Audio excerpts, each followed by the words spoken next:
Good day, people. This is Anthony here. And I know that everybody knows, most everybody that watching this video knows that this will be the last crash course video.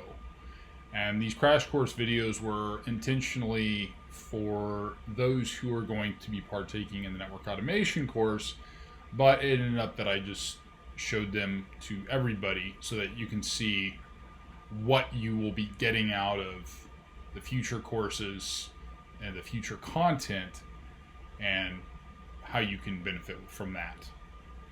So, as you recall, we had multiple projects within the last several videos. We started out with basically having an API call that was stored in a file. We parsed that example, and then we actually made the API call, and then we stored all of that, and we took that information, and then we also made a Docker container using a Flask app. Now, again, the Flask app is not within scope for the crash course. That content is highly useful, but it's very detailed though. So I'm going to be covering some of that in the free mini course, but the Flask app is very involved. So it will be something you will see in the future, just not here. So we did the Docker file, we did the Docker compose, we set up the Flask app, and we also are now at the point to where we're going to be taking the data that we initially had parsed out and also sent to like the Slack API, because you recall that too. I didn't actually show that code. That code's actually not too difficult, but again, we won't cover that here. The thing that I want to show you is how to create templates, configuration templates with Jinja2, and how to take those variables from the API and pass those into the template. And then if you really want to get big with it, what you could do is whenever something updates in Netbox or whatever your whatever your source of truth is in the enterprise, whenever you update something, so let's say you have standards for maybe NTP or something else that runs on many of your network devices. Let's say that you set it up to where you could actually update the NTP server and you could disseminate that to the config templates and just automatically have those provided to you. That is something you could do with Jinja2 templates. That's much more than just Jinja2 going on in the background, but there's a lot of things you can do with templating. And I'm going to show you here how to use Jinja2. Jinja2 is a templating language overall that's actually really used for a lot of web apps within HTML, actually. That's where it's commonly used, is in HTML files, and I do use some in the Flask app. But that's not really what we're wanting to do. What we want to do, and what we're going to do here, we're going to have an iOS app, we're going to have an iOS template. And in the iOS template, we are going to pass variables into the instantiation of Jinja2, and then we will have, so there's a couple components to this. The first component is the object. So you have to define the object being a set of variables. Okay. The set of variables, for example, if you're going to configure a switch port, what do you want on the switch port? Well, firstly, you want to know which ports am I going to apply certain configurations to.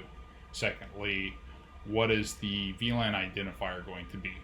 What is it going to have a voice VLAN attached to it? If there's voice, is there going to be port security on it? Is there going to be is there going to be 802.1x? And we're not really going to get super in the details with configuration details here. It's more so just to show you how you can take this and plug it in to what exists in your environment. Okay? So what I want to do is I want to firstly write a very basic switch port configuration. And most of you probably already know what that would look like, but let's use it. So I'm going to create a new file here, and it's going to be called interface.j2. So J2 is the file extension for all Jinja2 templates.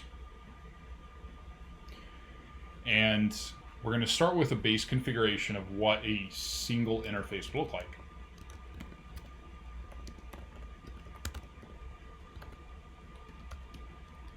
So there's our interface. And then we're going to have a description of some kind.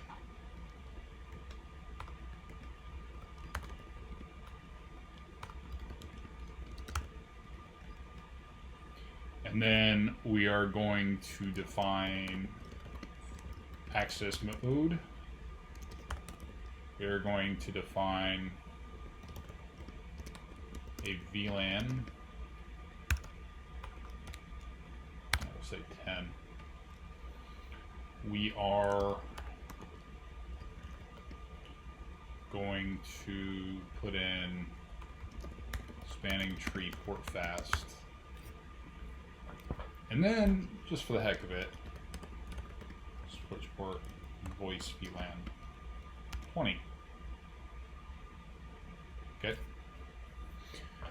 So this is our template. This is for a single interface. Very simple, very straightforward. I'm not going to go into detail on this if you're not familiar with what this is, because this is a network automation crash course, but for Python.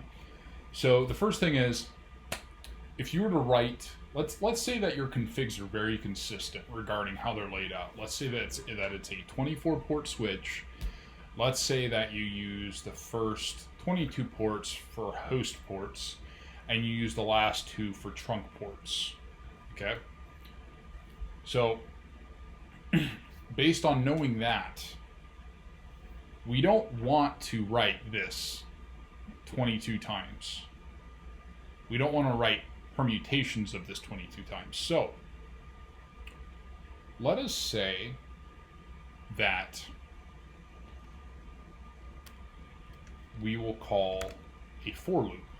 So for loops are a thing in Jinja2, but the way they're written is slightly different than in Python. So there's these little squiggly brackets, and then you have this percentage sign, and then you say for, and then we'll say, in this case, use the range operation.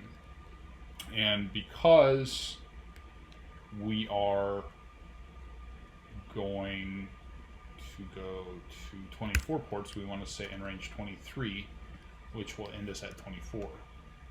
Okay? And then we say interface. And now this is where we begin taking variables from Python or from wherever it comes from and passing those into Jinja2. So we need a variable name for all of our properties to fall under one object.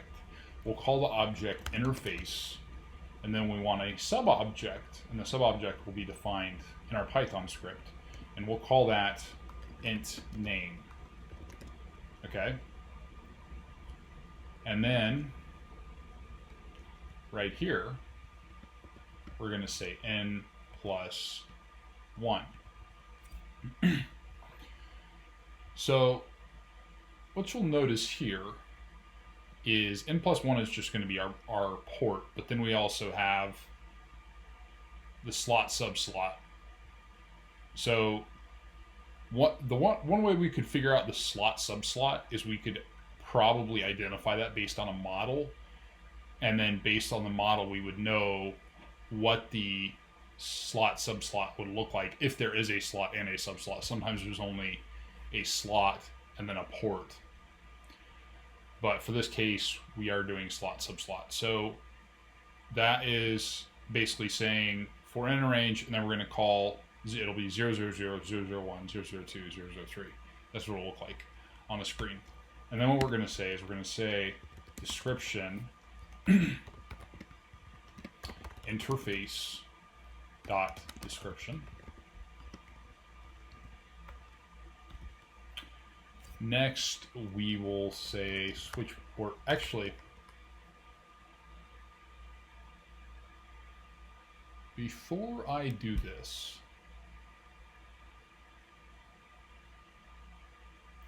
what I want to do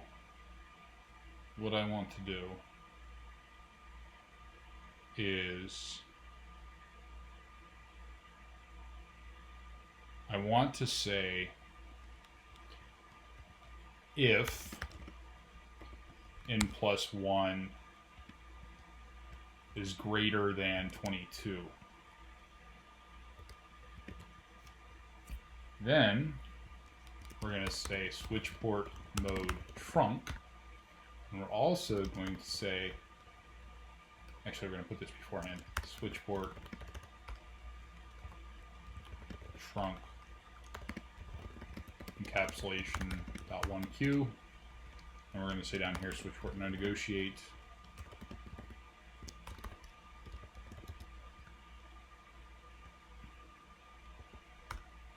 And then for this exercise, we're not going to pull the port channel groups and parameterize that. I'm just going to say 1 for now. And we'll use LACP. And then, now that we've defined the trunk, we're going to say else switch port node access switch port access VLAN, and then interface, and we'll just call it VLAN. We could call it data VLAN too if we wanted to. And then we will say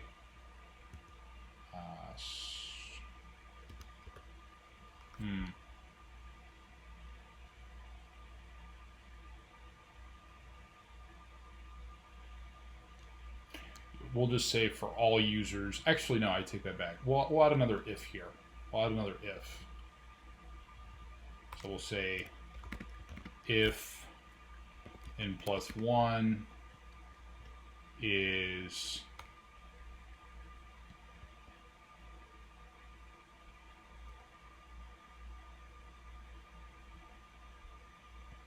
greater than, say, 10, and n+1 is less than 22. Okay. Then we will say, oh, and actually this needs to look like this. This needs to be, it's slightly indented. I'm going to say switch port, voice, VLAN, interface, voice, VLAN. Okay. So after that, there's one thing that needs to be done. Firstly, after you're done doing your conditionals, you always have to say end if. Okay?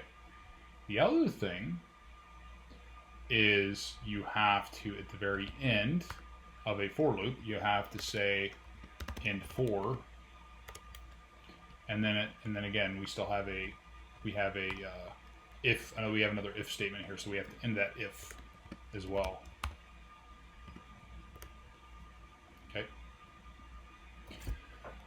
Okay. So you see these little hyphens here, and the reason I'm doing this is because, in essence, if I don't do this, this little bit of white space that I want in the config is not going to be there. This little space, so that's why you want to put that here within your interface configs. Okay, so now that we have that, we're going to delete this. We're going to remove it because this was just our config snippet. This is our full template. Okay, so now we have the full template. The next thing is, how do we work with this? What do we do with this exactly? That's probably what you're wondering. So we're going to go back to render templates. And the first thing that we want to do is we want to import a part of Jinja. Okay. We want to import the environment, and we want to import the file system loader. The next thing that we want to do is we need to define our environment, okay, using a library that was just specified. Okay. We say loader equals file system loader, and then where is the config templates?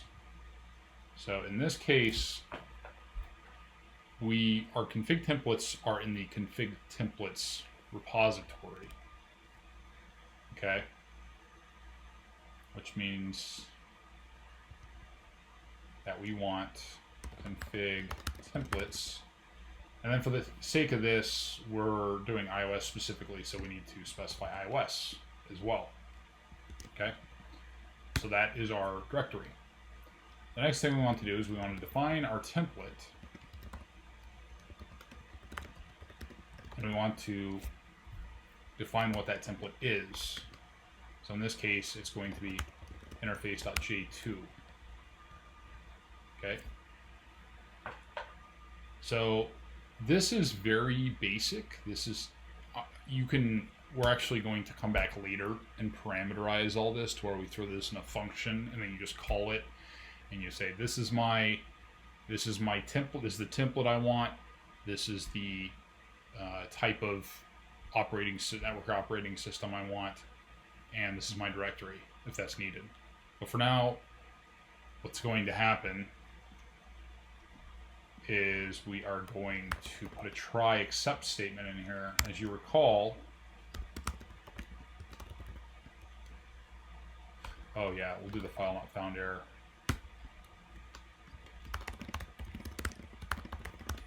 This will give me the ability to basically determine whether this was defined correctly, because I believe it was, but we want to make sure that it was. And then for this, we'll just say print template was found. Okay. So next we are going to run it.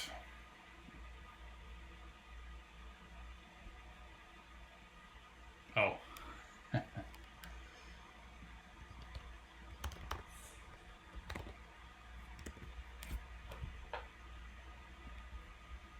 Template was found. So it was able to find this template. So the next thing that we want to do is we want to write an object definition. Now the object definition is based upon what we had shown here. So firstly, let's remove this try except stuff. Actually, I take that back. It may be useful to keep that in there for now. Well, let's write a class. So you probably don't know what a class is. You probably haven't worked with one yet. But I will give a very brief overview. I'm not going to go into classes. Classes are extremely useful. But for those who are on a crash course, it is very difficult to explain to a novice all the various use cases for a class. So I would recommend, after you get more experience with Python, you use more classes. But for the sake of your beginner's learning, you want to stick with everything but a class, unless you are using it exclusively to define an object. So There's a couple of use cases where classes come in handy just to define objects. One of those, two of those being SQL Alchemy. So SQL Alchemy is used to define objects whenever you want to use NoSQL to store data in a web app, a Flask web app, for example. And then the other example is WT forms, which is also something that's used in Flask as well. It's just a form you define various fields and you can put in input validation. But for the sake of this, we are going to write a class without all the additional methods that are involved with other libraries that use classes as objects. Technically, what you can do with a class is you can define the objects, you can take those objects and you can pass them into methods that only can be called within the class. Another nice thing about classes is it has a form of inheritance. So if I were to give an example of how inheritance works, just think of it this way. If you have an L2 interface, okay, maybe you want that L2 interface to be a base class. And then you can define some form of extension to that base L2 class. So for example, what you could say is QoS L2 interface, if you want to do like DSCP marking or something, right? What you can do is you can write a class that focuses specifically on QoS features of an L2 interface, and then you can tie in the base class, and the base class could be all the objects such as your access VLAN, the fact that it's a switch port rather than a trunk port, maybe the voice VLAN configuration that is involved, and then maybe you could have another class that involves port security or just kind of like lockdown of a switch port, and then you can inherit the base L2 interface into a more specialized class if you, for example, want different types of L2 ports. It's really cool. I'm not going to cover that here, but I just want to show you kind of some of the use cases for that. So what we're going to do here is within every class, there always is an init function that has to be called. Okay. In that init function, we're going to call all of the various variables that were mentioned in this J2. So the first one is description. Okay. We also had int name. We had VLAN. We had voice VLAN. And I think that was it. Yeah, everything else is just numbers. So this is our base objects for our class. The next thing that I want to cover is, so we may have briefly covered arguments and keyword arguments in functions. So you can also pass keyword arguments here, and that's what we're going to do.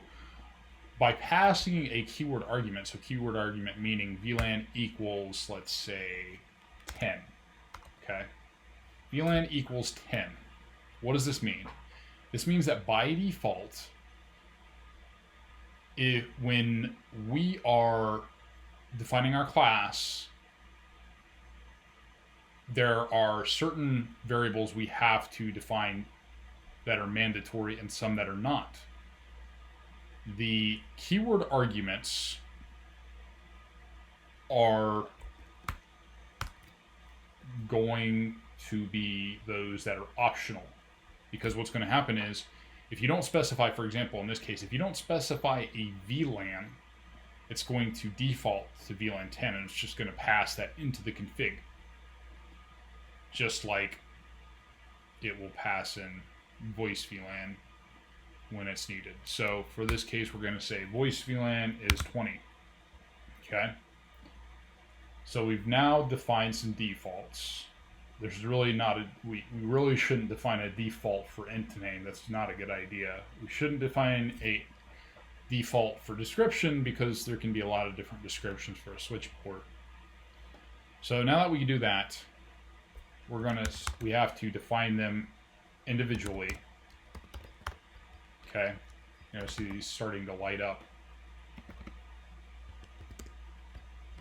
and there we are. Self int name equals int name. Self VLAN. Oops. VLAN. Self voice VLAN equals voice VLAN. So basically what we're doing here is we are calling and we are instantiating all these variables from this object, and these will be defined for this instance of our, whenever this instance of our class is called, these are the variables that will be used for our set of methods. In this case, there are no set of methods. We're just defining the objects. Okay. One thing that I probably forgot to mention is when I say methods, methods are pretty much the same thing as a function. The difference being the method is defined within the class. So in the case of a class, a function is named method. It's synonymous, but it's just a different context.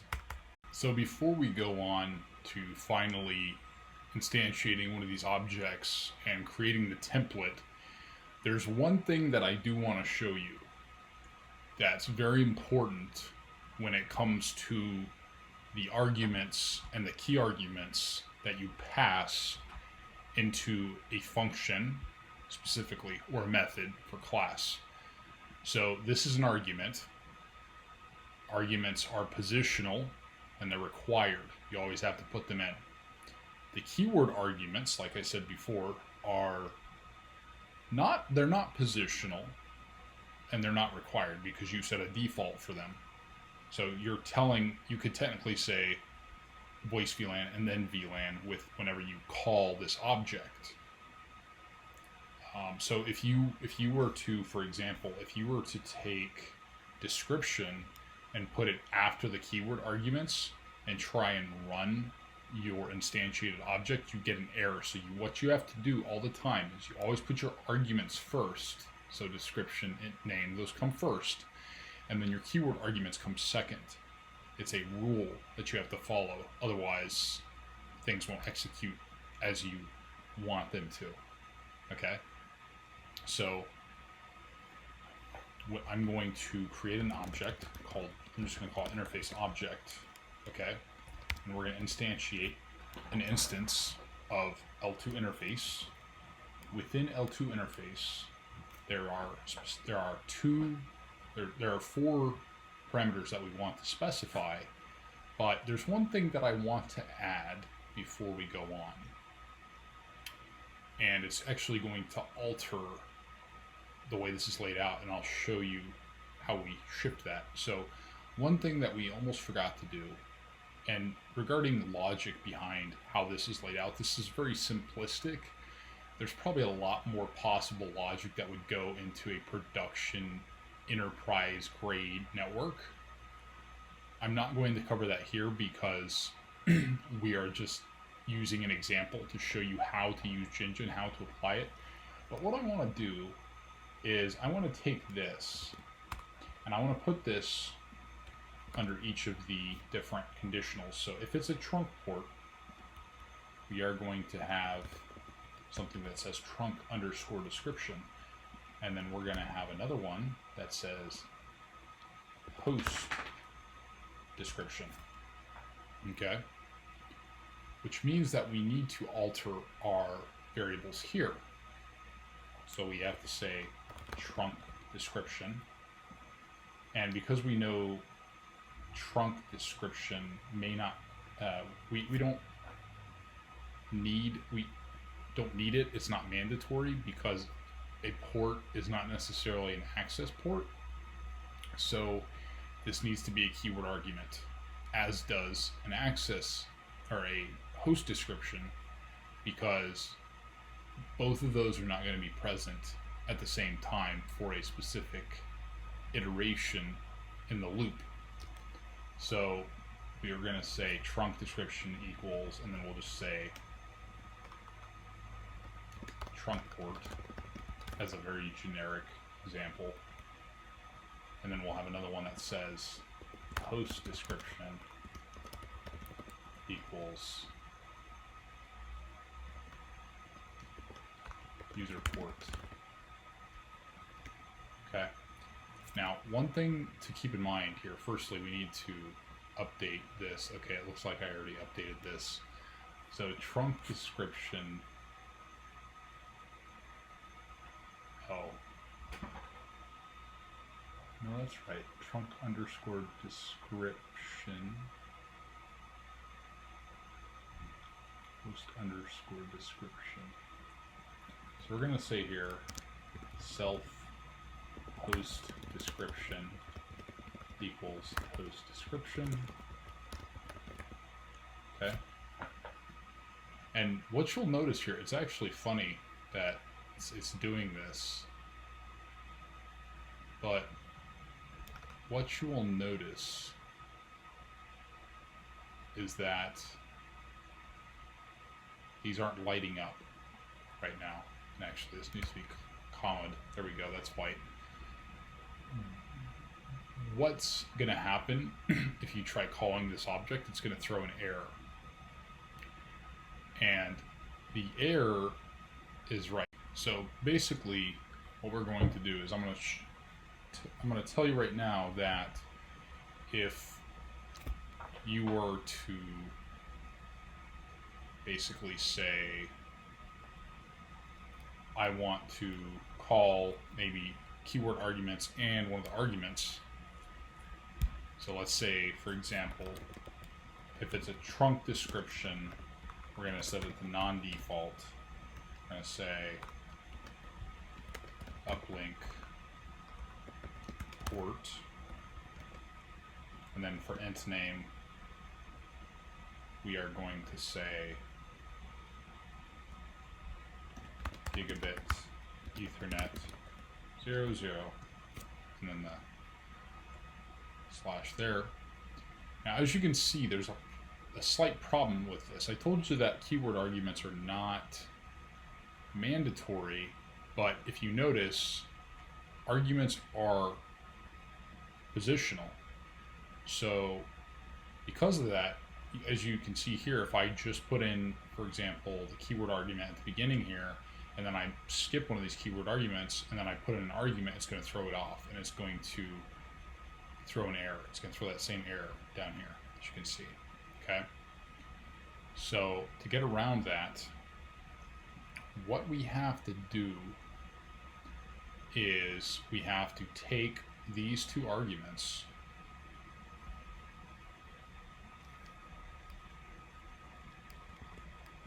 and we have to put them after int name. It doesn't matter where you put them as long as they're after the arguments. So the argument here always comes first. Okay? And one other thing I want to do is I want to do a non-default for data VLAN. We will say 15. Okay? And then finally, what we want to do is we want to see whether this object is successfully created, which it should be. So we're going to run that again.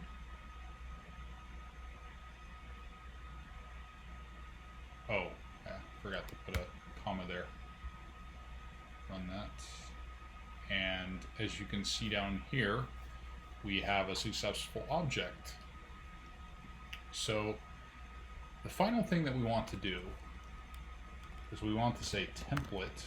So our template was up here, template.render. Okay.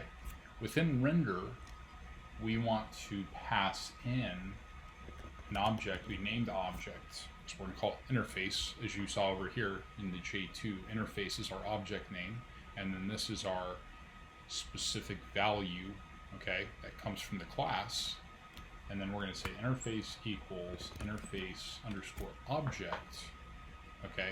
And then finally, we are going to strip off any unnecessary white space. Okay, this is the point in time where we make the magic happen. Okay, make the magic happen. Are you ready for it?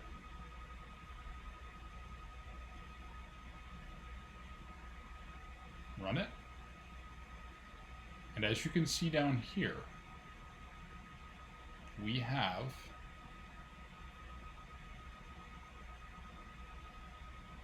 approximately 23 ports. It's supposed to be 24. I gotta fix that real quick. It looks like we have something interesting going on here though.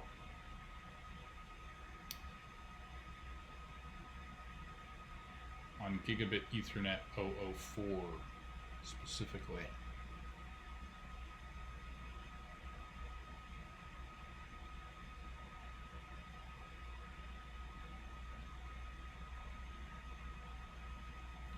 Line 20.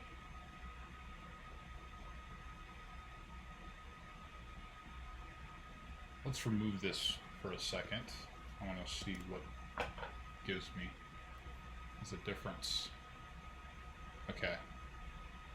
I think actually modifying the Jinja2 syntax eliminated that problem. It may be something in the actual file, but what you want to do though to store this somewhere is you want to have a directory for your rendered templates.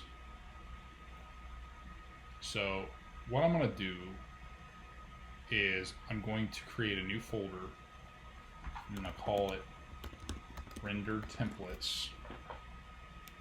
And in rendered templates, we're going to have a subfolder for iOS specifically. And technically, we could get very granular with this. What would probably go best is going all the way down to hardware platform and hardware version. So a model could be quite appropriate. Or you could go down even further than that. Honestly, you could go very deep in the weeds. But for this case, we're just covering a general network OS. So now what we're going to do is we're going to say with open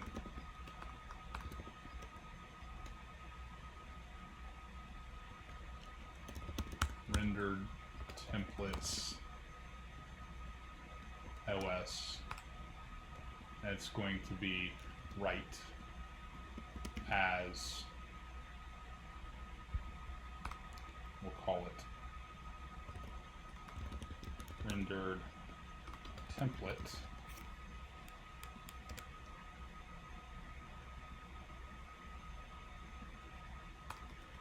We're going to say rendered template dot write, and then we're going to pass that into here.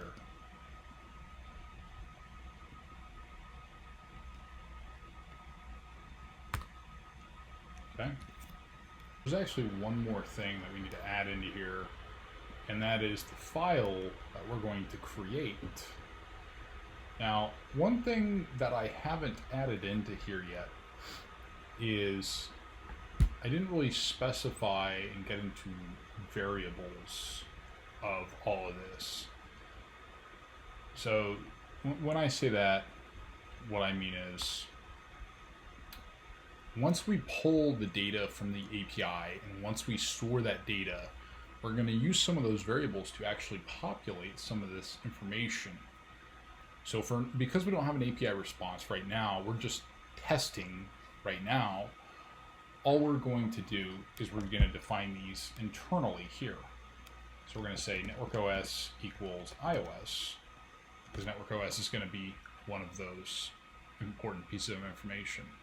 Now let's go back here and recall what it is we were looking at regarding variables. we don't have in here, we don't have Network OS. We are going to add that into our API response. And in addition, we're also going to add model and device name. It's going to be our specific fields. So we want a model. Okay, and let's say the model for this device is a 3800. Okay, and then we will say the host name is going to be router B2. Okay, so we're going to take these variables and we're going to add them into various places. We're going to add one here. Okay. We are going to actually need the template type. So for this case, we're just going to call it interface.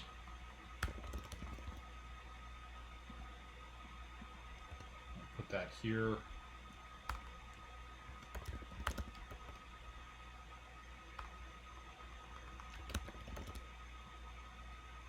We are going to go down here and we're going to change this as well to NOS. We are going to add a directory for a specific model. And finally, we are going to add a specific file for the hostname itself. And then we're going to add a file extension to that. It'll be a txt file. Okay. So I think we covered everything. Hostname, yes, that is everything. So now we are going to finally put this into a file, and it's going to be very well laid out. Ignore this for a minute. Okay. So we're going to run this. And what should happen is we should get this created. Although I think that it may throw an error because what we need to do is we actually need to create the folders. So I'm just going to show you that error. That's one thing that we want to be mindful of. As you can see, there is no directory currently. So what we're going to have to do is we are going to have a for loop, or we're going to have to essentially check the path. So the question is, how do we do that?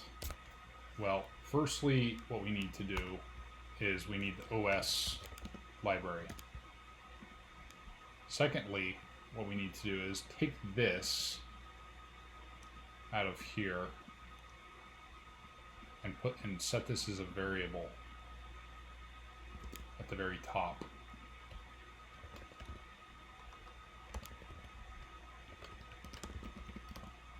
Okay.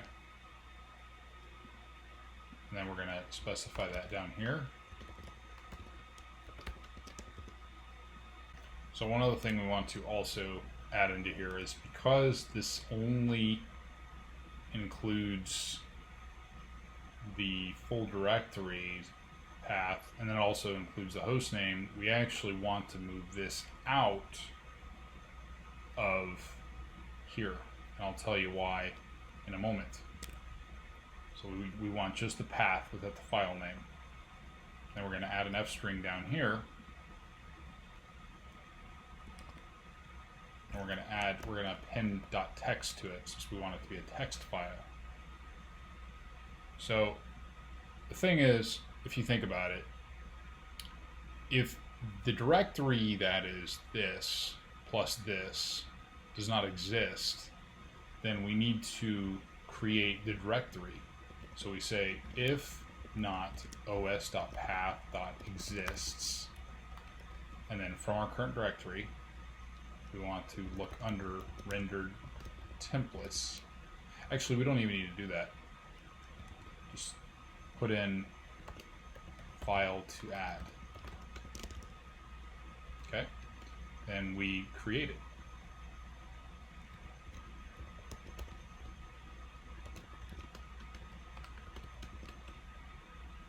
And that's it. And actually, we'll change this to say directory to add, because file to add just sounds weird.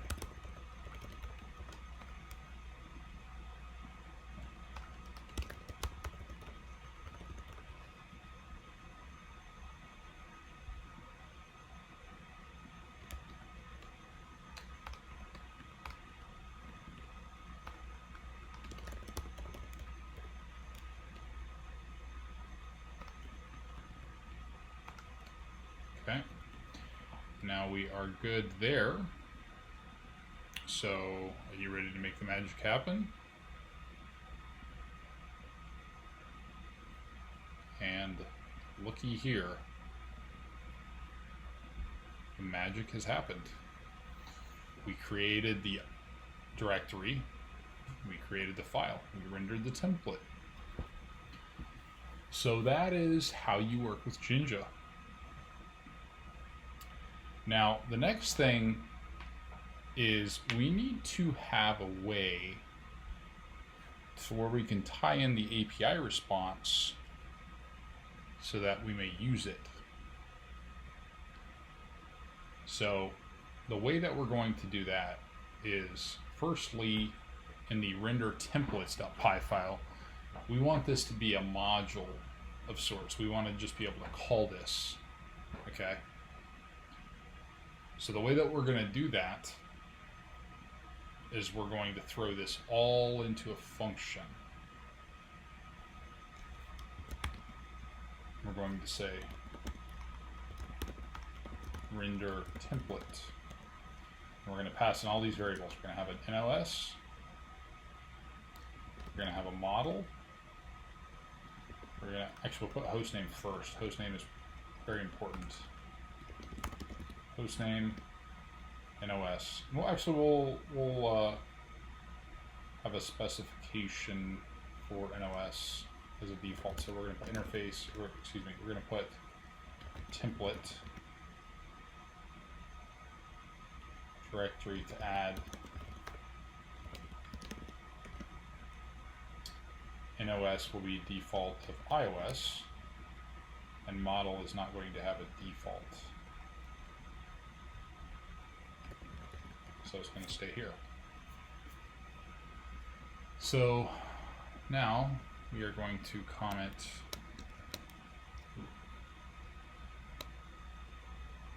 all of this out.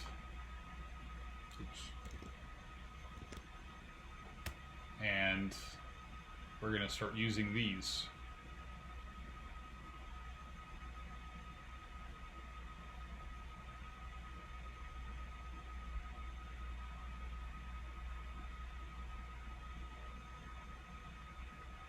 And we're going to throw this right in there. And I believe that should cover everything. So it's looking like model is not populating. I'm not sure why.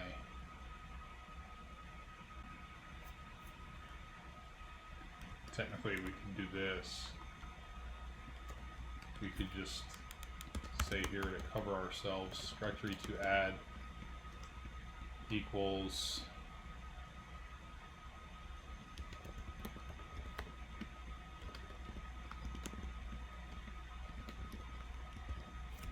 yeah, we'll just keep it that way for now.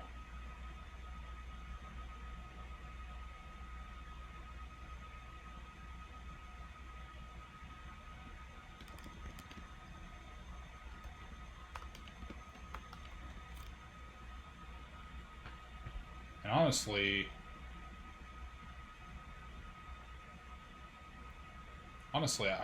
you don't even need this, because just throw this into an F string.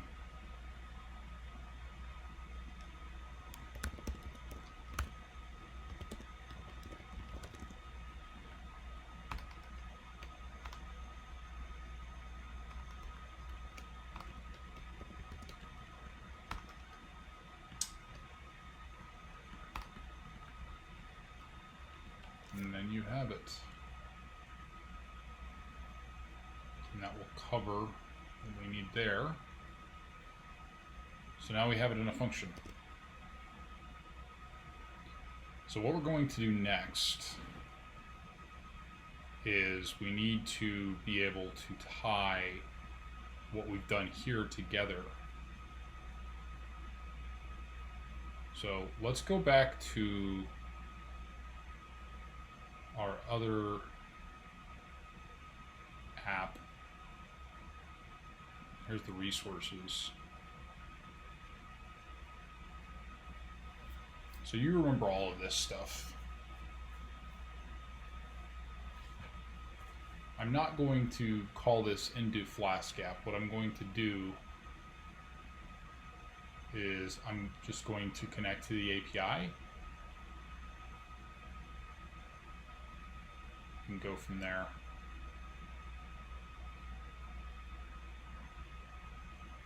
So this right here is what we want to call load API data. Connect to the API. Gives us the YAML function.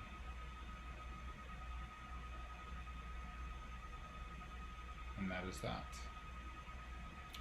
There is one thing in here that's not included though, which it's intended to not be included. Because all we really want to do is, what are we doing? We're loading the API data. After we load the API data, we want to access the file, and then we want to call the render template function and pass specific variables from that parsed API call into the render templates. Okay? And as you recall, we also do need to add in our network OS. So right now I don't have, unfortunately, I don't have the netbox running. So what I'm going to do, because all of these are iOS anyway, what I'm going to do is I'm just going to say NOS iOS for all of these. Just throw it in there.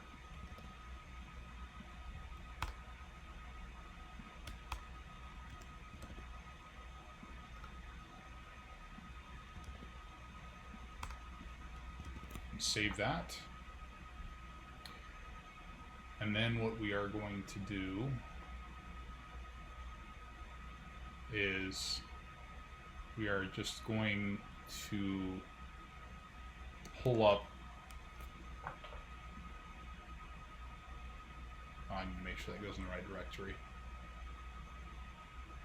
So we're just going to say test render. Okay.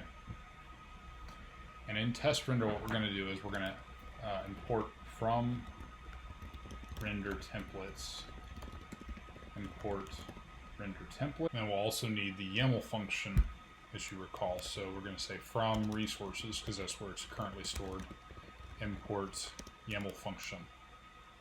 Okay. And firstly, let us recall how is that function laid out. We have the file name, then we have the operation, which we want to load the data. We're not going to dump anything, and we don't need data because we're not dumping data. So file and operation, the only two things that we need. Oops. So our file is going to be my devices.yaml operation load. I'll just call this devices. Let's make sure it loads accordingly.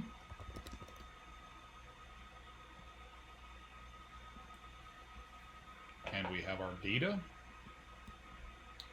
So now, what are we going to do? to say render underscore template. Now, let us recall all of the various. So based on this, we're actually just going to do a for loop because we're going to have to iterate for each of the devices, right?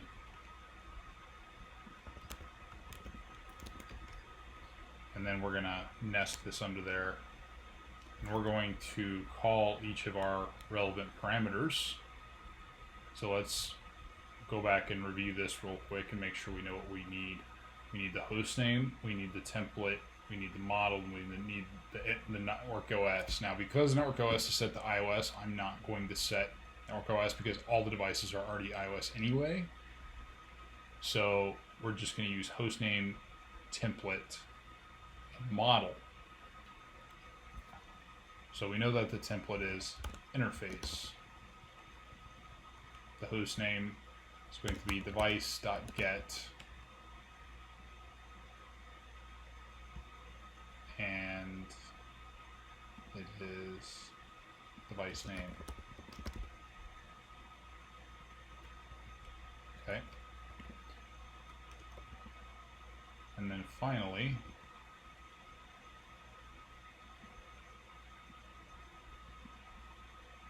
model. So let's make sure this is consistent. Model, and then what do we call it here? Model. So it's synonymous. So we're going to say device.get model. Okay. And before I proceed with this, I'm actually going to delete those files that we had previously created so it doesn't conflict with anything. And that should be it. Now, are you ready for the fun? Let's run it. Oh, minor error. One more time. Okay.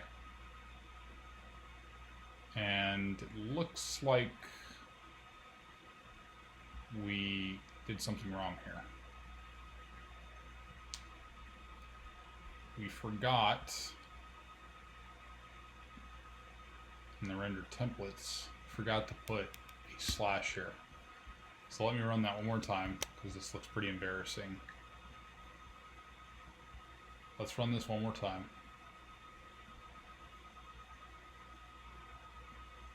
And now we have our templates.